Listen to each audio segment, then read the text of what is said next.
Hello, my name is Dr. Eunice Wang from the Roswell Park Comprehensive Cancer Center in Buffalo, New York. I'm here today to present the long-term outcomes for patients with newly diagnosed FLT3 mutant disease receiving crenolanib and intensive chemotherapy, long-term results of a phase 2 trial. Crenolanib is an incredibly potent second-generation tyrosine kinase inhibitor with efficacy demonstrated against both FLT3 ITD and FLT3 TKD. In preclinical tests, this inhibitor also demonstrates potent activity against many mutant FLT3 variants, which confer resistance to other FLT3 inhibitors. We designed a phase 2 study examining the efficacy and safety of crenolanib combined with intensive chemotherapy in adult patients age 18 and above with newly diagnosed FLT3 mutant AML. A total of 44 patients were enrolled, ranging in age from 19 to 75. Patients received cytarabine plus physician choice of anthracycline, followed by crenolanib, 100 milligrams 3 times a day, starting on day 9 until 72 hours prior to next chemotherapy. Patients achieving a CR or CRi were allowed to proceed to high-dose cytarabine consolidation, again followed by continuous daily crenolanib starting on day 9 until 72 hours prior to the next chemotherapy. Patients were also allowed to go off study at this time to proceed to allogeneic stem cell transplantation. Following consolidation or allogeneic stem cell transplantation, patients received up to another 12 months of maintenance therapy. Here we present a long-term follow-up results with data gathered over a 45-month period of time. The overall response rate after 1 to 2 induction cycles was 86%, with 90% of patients aged 18 to 60 achieving complete remission or complete remission with incomplete count recovery. Of these patients, 89% achieved an MRD negative response.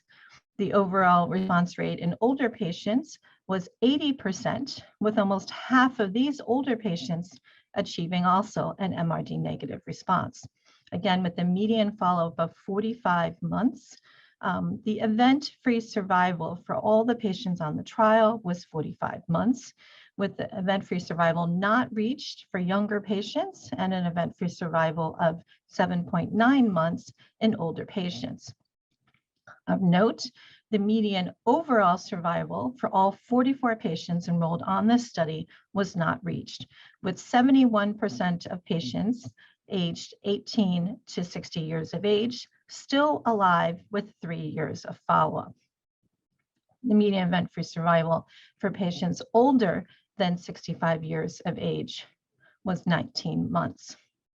Out of those patients that relapsed, 8 of 11 patients had disease that was not characterized by FLT3 mutation at the time of recurrence, and 3 patients who had FLT3 disease did not receive the entire course of planned crenolanib therapy. In summary, these data suggest that the addition of a second-generation FLT3 inhibitor, crenolanib, to standard upfront intensive chemotherapy for patients with FLT3 mutant disease is tolerable and safe.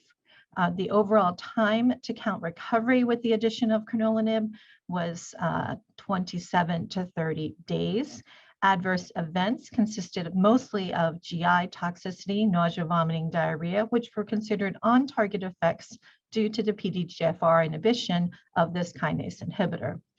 There were no grade 4 or 5 events, and grade 3 events also included a low incidence of febrile neutropenia. High PK levels were also achieved in these patients. These data contrast with the data presented previously at the EHA meeting this year with the addition of quizartinib to upfront chemotherapy as compared to 7+3 alone.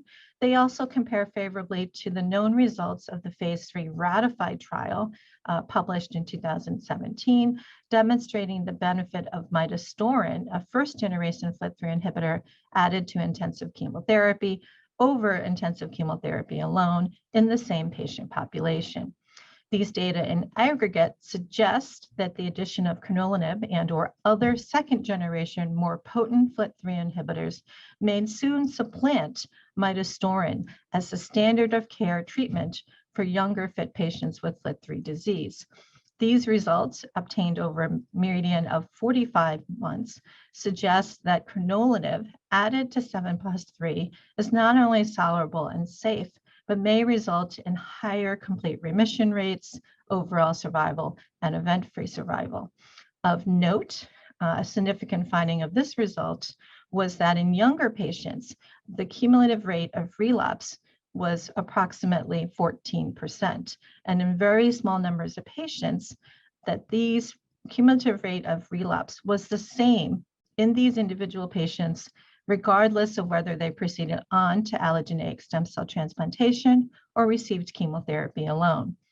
These outcomes, although very preliminary, suggest that there may be patients in this younger age group who, with the addition of a potent second generation FLT3 inhibitor, could forego the standard recommendation to receive allogeneic stem cell transplantation in first remission.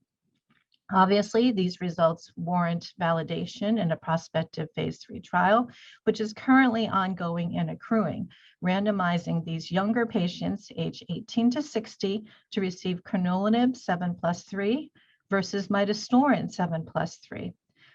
These data of this trial will further establish whether supplementation or replacement of midostaurin is warranted as upfront therapy for these patients in the future. Thank you very much for your attention, and I'm pleased to have had the opportunity to discuss our results with you in this forum. Thank you very much.